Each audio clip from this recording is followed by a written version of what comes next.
Hi there mga mi! Samahan niyo ko gumawa ng Wednesday Addams theme cake. Mapapansin niyo, medyo makipot yung natin ngayon, video. Nakafocus lang talaga sa cake. Kasi nung mga time na yan, wala ako sa Oreo. Nandiyan ako sa Mariveles. And meron akong friend na nag-message sa akin. Hello Miss Annalyn! Thank you so much for ordering. Kung maaalala niyo, ito yung time na nangihiram ako online ng mixer, hand mixer, kasi wala talaga akong dalang gamit. Kaya thank you so much kay Miss Riza and sa aking sister at na si Ejan sa pagpapahiram ng mixer. And syempre sa mga printed toppers, maraming salamat sa aking friend na si Jelay, ayan, si Bebe, Jelchi, Jelly.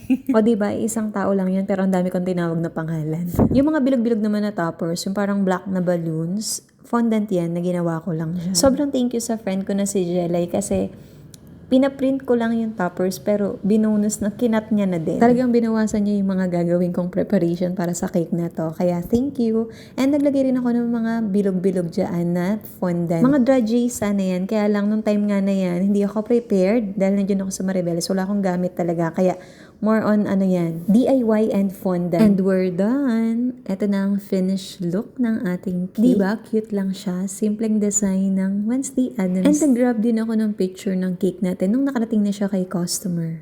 Again, thank you so much Miss Annalyn and sa napakagandang feedback.